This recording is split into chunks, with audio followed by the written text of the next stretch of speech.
நயன்தாராவை meet பண்ணுகிற அந்த முதல் நிமிஷம் வரை அவர் மீதான கோபமும் வருத்தமும் எனக்குள் இருந்ததுங்கிறத யாருமே மறுக்க முடியாது, நானும் மறுக்க மாட்டேன். ஆனால் இப்படி நம்மளை பற்றி ரொம்ப நெகட்டிவாக பேசினவனுங்க நிற்கிறானுங்க அப்படின்ட்டு அவங்க கடந்து போகாமல் ஒரு நட்போடு நம்மை நோக்கி வந்தது இருக்குல்ல, அதை வச்சு நீங்கள் நயன்தாரா கிட்ட பொட்டி வாங்கிட்டாங்க, விக்னேஷ் கிட்ட பொட்டி வாங்கிட்டாங்க அப்படின்னு ஒரு விமர்சனம் வந்து அதை குறித்தெல்லாம் நம்ம ஒன்றும் கவலைப்பட முடியாது. பட் இந்த விஷயத்தை நயன்தாரா மீது நமக்கு நிறைய விமர்சனங்கள்லாம் இருந்தாலும் வலைப்பேச்சை தொடர்ந்து பார்த்தவர்களுக்கு தெரியும், அதில் பேசப்படுகிற விஷயங்கள் எதுவுமே தனிப்பட்ட விரோதத்தில் தனிப்பட்ட வன்மத்தில் பேசப்படுகிற விஷயமே கிடையாது. செய்தி தான் நமக்கு. ஒரு பொதுவெளியில பார்க்குறோம், இந்த இடத்துல எதுக்கு நம்மளுடைய வருத்தங்களை கோபத்தை காட்டிக்கணும், ஜஸ்ட் அப்படி பேசி சிரிச்சுட்டு போயிடுவோமே அப்படின்னு கூட அவங்க நினைச்சிருக்கலாம்.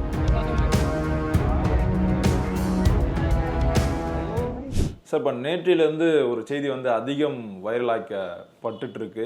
நிறைய விமர்சனங்களும் வந்து வந்துட்டுருக்கு. எப்பவுமே வந்து கொஞ்சம் மாதங்களுக்கு முன்னாடி வந்து வலைப்பேச்சு வர்சஸ் நயன்தாராவை தான் ஒரு சின்ன அந்த வாக்குவாதம் வந்து போயிட்டு இருந்தது. நேற்று தினம் நீங்கள் ஒரு ஃபோட்டோ ஒன்று ரிலீஸ் பண்ணியிருந்தீங்க, நயன்தாரா மேம் கூட இருக்கிற மாதிரி. சமாதானம் ஆகி விட்டாங்கன்னு சொல்லிட்டு ஒரு தகவல் வந்து பரவிட்டு இருக்கு. சமாதானம் ஆகிட்டாங்க அப்படின்னு ஒரு தகவல் பரவினால் அதை உண்மைன்னு நம்ம எடுத்துக்கலாம். என்ன காரணம்னா, நீங்க சொன்ன மாதிரி நயன்தாரா மீது நமக்கு ஒரு கோபம் இருந்தது, நயன்தாராவுக்கும் நம்ம மேல ஒரு கோபம் இருந்தது. இது எல்லாருக்கும் தெரிஞ்ச விஷயம் தான். என்னன்னா, நம்ம வந்து நயன்தாரா குறித்து தயாரிப்பாளர்கள் சொல்கிற விஷயங்களை, தயாரிப்பாளர்கள் படுகிற அவஸ்தைகளை வந்து நம்ம செய்தியா தொடர்ந்து சொல்லிக்கிட்டே இருந்தோம். அது வந்து ஒரு கட்டத்துல நயன்தாராவுக்கு வந்து ஒரு மன வருத்தத்தை அல்லது ஒரு கோபத்தை கொடுத்து, அவருக்கு ஒரு சந்தர்ப்பம் கிடைக்கும் போது, முக்கியமா அந்த நேர்காணல்ல அவங்க நம்மளை பத்தியே விமர்சனம் பண்ணாங்க. அதற்கு எதிர்வினையாற்றுவதற்காக நாம் நயன்தாரா வந்து இன்னும் கடுமையா விமர்சனம் பண்ண ஆரம்பிச்சோம். இது எல்லாமே எல்லாருக்கும் தெரிந்த உண்மைதான். இப்ப நேத்து என்ன நடந்தது அப்படின்னா, நாங்க துபாய் போயிருந்தோம். போயிட்டு வந்து நாங்க ஏர்போர்ட்டுக்கு வரும்போது அதே பிளைட்ல பயணம் பண்ணுவதற்காக நயன்தாராவும் வர்றாங்க. நாங்க ஒரு இடத்துல இருக்கோம், டக்குன்னு பார்த்துட்டு அப்படி பயங்கர சிரிப்போட நேரா நம்ம கிட்ட வந்து அவங்க பேசினாங்க. எப்படி இருக்கீங்க, என்ன இங்க நிக்கிறீங்க அப்படின்லாம் கேட்டாங்க. அப்ப இது மாதிரி ஒரு ஈவெண்ட்டுக்காக வந்தோம், கிளம்பி போறோம் அப்படின்னு பேசிட்டு இருந்தோம். அப்புறம் விக்கி வந்து பேசி ரொம்ப நேரம் அப்படியே ஒரு பேச்சு நடந்தது. அப்புறம் அவங்க குழந்தைகளோட அப்படி கொஞ்சிறது, இந்த மாதிரியான விஷயங்கள் எல்லாமே நடந்தது. அதை தான் நம்ம சோசியல் மீடியாவில் ஷேர் பண்ணோம். இப்ப நம்மளுடைய பாயிண்ட் ஆஃப் வியூ என்னன்னா, நயன்தாராவை மீட் பண்ணுகிற அந்த முதல் நிமிஷம் வரை அவர் மீதான கோபமும் வருத்தமும் எனக்குள் இருந்ததுங்கிறத யாருமே மறுக்க முடியாது, நானும் மறுக்க மாட்டேன்.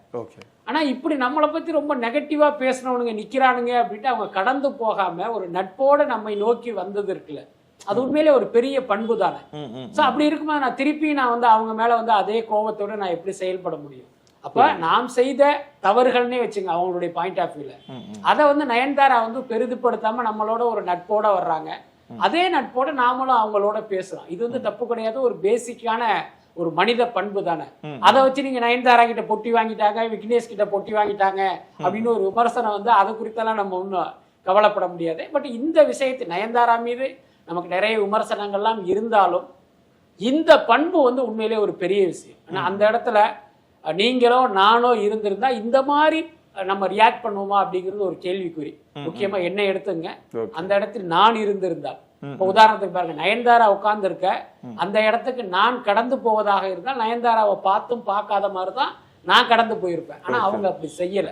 சோ இதுல இருந்தே பாத்தீங்கன்னா அவங்களுடைய பண்பு வந்து நமக்கு ரொம்ப பிடித்தமானதாக இருந்தது அப்படிங்கறத நம்ம ஒத்துக்கிட்டு தான் ஆகணும். இப்போ இந்த ஹாலிவுட் ரிப்போர்ட்டர் சேனலில் வந்து நயன்தாரா மேம் வந்து இன்டர்வியூ கொடுத்துருந்தாங்க. அந்த டைமில் வந்து உங்களை வந்து இந்த 3 குரங்கள்னு சொல்லிட்டு அசிங்கப்படுத்திருப்பாங்க. இப்போ உங்களுக்காக நிறைய பார்வையாளர்கள்லாம் இருப்பாங்க, இப்போ வலைப்பேச்சு பார்வையாளர், அவங்க எல்லாருமே வந்து உங்களுக்காக ஆதரவாக நின்னாங்க. இப்போ நீங்கள் சடனாக மீட் பண்ணும்போது ஒருவேளை இவங்களும் வந்து சினிமாக்காரங்க மாதிரி ஒரு ஃபேக்னஸோட தான் பேசியிருப்பாங்களோ அப்படின்னு சொல்லிட்டு இந்த மக்கள் மத்தியிலேயே இந்த கேள்வி வருது. இல்ல, அப்படி ஒரு கேள்வியெல்லாம் அவசியமற்றதுன்னு தான் நான் நினைக்கிறேன். வலைப்பேச்சை தொடர்ந்து பார்த்தவர்களுக்கு தெரியும், அதில் பேசப்படுகிற விஷயங்கள் எதுவுமே தனிப்பட்ட விரோதத்தில் தனிப்பட்ட வன்மத்தில் பேசப்படுகிற விஷயமே கிடையாது. செய்தி தான் நமக்கு. இந்த செய்தி உண்மையா, அதுதான் முக்கியமான விஷயம். அதுக்கப்புறம் ஒரு நடிகரோ நடிகையோ படப்பிடிப்புல வந்து இந்த மாதிரி பண்ணாங்க அப்படின்னா அதனால் பாதிக்கப்படுவது அந்த தயாரிப்பாளர். நான் வந்து சினிமாவை வந்து ரொம்ப நேசிக்கிற ஒருத்தன். நான் நேசிக்கிற துறையில் இப்படி ஒரு விஷயம் நடக்குதா, இப்படி ஒருத்தர் இருக்காராங்கிற அடிப்படையில தான் நம்ம விமர்சனமே பண்ணுவோம். அதனால இப்ப இன்னைக்கு பாருங்க, இப்ப நயன்தாராவோட நம்ம வந்து ஒரு கை குலுக்கி இருக்கோம். எதிர்காலத்துல பாத்தீங்கன்னா ஏதோ ஒரு விஷயம் பெருசா நடக்குது, நயன்தாராவில் ஒரு தயாரிப்பாளரோ இயக்குனரோ வேறு யாரோ பெரிய அளவுல பாதிக்கிறாங்க, அல்லது இவர் செய்தது ஒரு மிகப்பெரிய தவறு அப்படிங்கிற மாதிரி ஒரு செய்தி வரும்போது நிச்சயமா அதை நம்ம சொல்லுவோம். அதுல எந்த மாற்றமே இல்லை. இப்ப நயன்தாரா நம்ம சந்திச்சிட்டோம் அப்படிங்கிறதுனாலே நாளைக்கு அவர் செய்கிற தவறையெல்லாம் கண்டும் காணாம இருந்துருவோம் அப்படின்லாம் அர்த்தம் இல்லை. பட் அதே நேரம் நானும் ஒரு ஹியூமன் பீயிங் தான். இப்ப நயன்தாராவை சந்திக்காத ஒரு கட்டத்துல ஒரு செய்தி வந்துச்சுன்னா அது என் வாயிலிருந்து ஒரு மாதிரி வெளிப்படும். இப்ப நம்ம அவங்கள சந்திச்சிட்டோம் அப்படிங்கிறதுனால அந்த செய்தி பாத்தீங்கன்னா வேற ஒரு டோன்ல வரும். அவ்வளவுதானே தவிர அந்த செய்தியையே நம்ம இருட்டடிப்பு பண்ணிட்டு அவங்களுக்கு ஜால்ரா அடிப்போம் அப்படின்லாம் யாருமே எதிர்பார்க்க முடியாது. அதுக்கடுத்து பாத்தீங்கன்னா நம் செய்தியால் தொடர்ந்து பாதிக்கப்பட்ட ஒருத்தர் நம்மள வந்து ஒரு 3 குரங்குகள் அப்படின்னு சொல்றாங்க. அதே நேரம் அந்த கருத்துல அவங்க இன்னும் வந்து உறுதியா இருக்காங்களான்னா நிச்சயமா இல்ல. ஏன்னா அவங்க வரும்போது நம்மள இந்த 3 குரங்கு உட்கார்ந்து இருக்குன்னு நினைச்சிருந்தா அவங்க கடந்து போயிடலாமே. அப்படி இல்லாம 3 பத்திரிகையாளர்கள்ங்கிற ஒரு அடிப்படையில தான் அவங்க நம்ம கிட்டே வந்து பேசுறாங்க. அதனால அதை வந்து ஒரு பெரிய தனிப்பட்ட பகையாக வன்மமாக வளர்ப்பதில் எனக்கு உடன்பாடு இல்லை. இப்ப நமக்கு அந்த நயன்தாரா விவகாரத்தில் ஆதரவு கொடுத்த மக்களும் இந்த கண்ணோட்டத்துல பாத்தீங்க அப்படின்னா இது வந்து தவறாக தெரியாது. இல்லை சார், இப்போ அந்த வாடகை தாய் மூலம் இந்த நயன்தாரா மேம் வந்து குழந்தை பெற்றிருக்கும் போது எல்லாரும் வந்து நயன்தாரா மேம் வந்து விமர்சனம் வந்து அதிகமாக பண்ணாங்க. அந்த டைமில் வந்து நயன்தாரா மேம்க்கு ஆதரவாக நின்னது வந்து வலைபேச்சு டீம்னு வந்து சொல்லலாம். தொடர்ந்து இந்த மாதிரி ஆதரவு வந்து தெரிவிச்சுட்டு இருந்தீங்க. அந்த டைமில் இவங்க வந்து விமர்சனம் பண்ணுறது தான் ஒரு பெரும் பேசும் பொருளாக மாறிச்சு.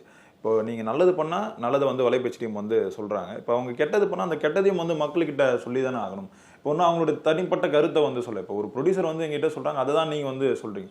அப்படி இருக்கும்போது உங்களை விமர்சனம் பண்ண தான் பெரும் பேசும் பொருளாக மாறிச்சு. இல்லை, அதுதான் இப்போ நாம் வந்து அவர் குறித்து நமக்கு வந்த தகவலை இந்த மாதிரி பேசும்போது அதுக்கு எப்படி ரியாக்ட் பண்ணணுங்கிறத அவர் தானே முடிவு எடுக்க முடியும். புரியுது. இவர் சொன்ன செய்தி உண்மைதான், ஏன்னா அப்ப நம்மளை திருத்திக்கணும் அப்படின்னு சில பேர் நினைப்பாங்க. சில பேர் இது உண்மைதான், இதை எதுக்கு இவங்க வெளில சொன்னாங்க அப்படின்னு நினைக்கிறவங்களும் இருக்காங்கல்ல. அதனால பாத்தீங்கன்னா அது அவருடைய ஃபீலிங். அது குறித்து என்ன எதுக்கு நீங்க குரங்குன்னு சொன்னீங்க, நாங்க சொன்னதெல்லாம் உண்மைதானே அப்படின்னு அந்த இடத்துக்குலாம் நம்ம போகல. அது அவருடைய இதுதான். அதே நேரம் அன்றைக்கு அப்படி ஒரு கருத்து சொன்னாலும் இன்றைக்கு அதிலிருந்து ஒரு மாறுபட்ட மனநிலையில அவங்க இருக்காங்க.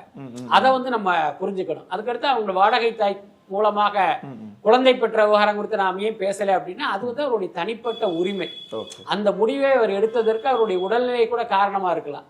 அது எதுவுமே தெரியாம நீ எப்படி அந்த மாதிரி பெத்த அப்படின்லாம் நம்ம கேட்கறது வந்து ஒரு அநாகரிகமான விஷயம். அந்த மாதிரியான விஷயங்களை நம்ம என்னைக்குமே நம்ம பண்றதே இல்லை. நம்ம எப்பயுமே பாத்தீங்கன்னா ஒரு துறையில் இருக்கும், இந்த துறையில் இவர்களுடைய செயல்பாடு எப்படி இருக்கு அப்படிதான் நம்ம பாப்பவே தவிர அவங்களுடைய தனிப்பட்ட வாழ்க்கைக்குள்ள பூந்து புறப்பட்டு அந்த மாதிரி பேசுறதுங்கிறது நமக்கு என்றைக்குமே உடன்பாடு இல்லை. இப்போ கடைசியாக ஒரு கேள்வி கேட்டு முடிச்சிடுறேன் சார். இப்போ அந்த ரீசெண்ட் டேஸாக இருக்குல்ல சார், இப்போ நயன்தாரா மேமுக்கு எதிராக பார்க்கப்பட்டவங்க தான் த்ரிஷான்னு சொல்லிட்டு இருந்தாங்க. இப்போ நயன்தாரா மேமுக்கு எதிராக பார்க்கப்பட்டவங்க தான் வலைபேச்சு டீம் சொன்னாங்க. இப்போ இவங்க எல்லாருக்கூடையும் ஒரு இணக்கமான ஃபீல்டில் வந்து நயன்தாரா மேம் வந்து போகிறாங்க. அப்புறம் அந்த கடைசியாக அவங்களுக்கு ரிலீஸ் ஆன அந்த தெலுங்கு படமும் வந்து ஒரு மாபெரும் வந்து பிளாக் பஸ்டராக மாறி இருக்கு.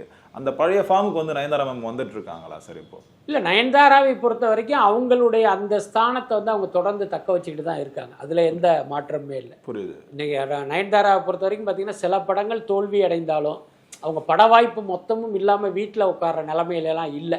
உங்களுக்கு தெரியும், நிறைய படங்கள் அவங்க நடிச்சு பாத்தீங்கன்னா இன்னும் அவங்க டேட்டு கொடுக்காம தான் அந்த மண்ணாங்கட்டி போன்ற படங்கள்லாம் இன்னும் முடியாம இருக்க தவிர இவங்க பட வாய்ப்பு இல்லாத நிலைமைக்கெல்லாம் வரவே இல்லை.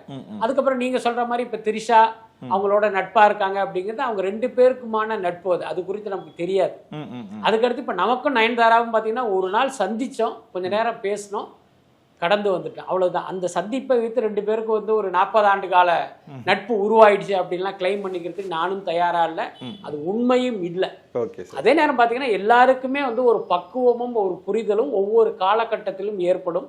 அந்த மாதிரியான பக்குவமும் புரிதலும் நயன்தாராவுக்கு ஏற்பட்டதின் விளைவாக கூட அவங்க நம்ம கிட்ட ஒரு நட்போட அவங்க பேசி போயிருக்கலாம். அப்படி இல்லை அப்படின்னா ஒரு பொதுவெளியில பாக்குறோம், இந்த இடத்துல எதுக்கு நம்மளுடைய வருத்தங்களை கோபத்தை காட்டிக்கணும், ஜஸ்ட் அப்படி பேசி சிரிச்சுட்டு போயிடுவோமே அப்படின்னு கூட அவங்க நினைச்சிருக்கலாம்.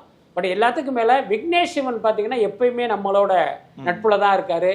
சமீபத்துல போன்ல கூட ரொம்ப நேரம் என்கிட்ட பேசிட்டு இருந்தாரு. அது ஒரு பக்கம் போயிட்டு இருக்கு.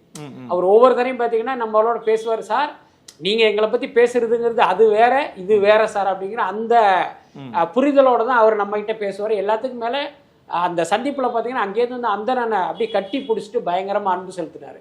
அப்ப நான் பக்கத்துல லஞ்ச்ல சாப்பிட போயிருந்தேன், அந்தரன் மட்டும் இருந்தாரு, நானும் சக்தியும் போயிருந்தேன். அப்பதான் நயன்தாராவும் விக்கியும் வந்திருக்காங்க. வந்து பார்த்துட்டு எங்க அவங்க 2 பேரையும் காணும் அப்படின்ட்டு அவர்கிட்ட கேட்காம இல்ல அவங்க பக்கத்துல போயிருக்காங்க அப்படிங்கும்போது அப்படியே இருங்க நாங்க இந்த பர்ச்சேஸ் போயிட்டு வந்துடுறோம்னு சொல்லிட்டு போயிட்டு மறுபடியும் வந்தாங்க. வந்து பாத்தீங்கன்னா அவ்வளவு நேரம் அப்ப விக்கியும் பாத்தீங்கன்னா அந்த படம் குறித்தெல்லாம் நிறைய தகவல்கள்லாம் சொன்னாரு. அதை நம்ம பர்சனல் வெளியில சொல்ல முடியாத தவிர அது குறித்து ரொம்ப நேரம் அவங்க பேசிட்டு இருந்தாங்க.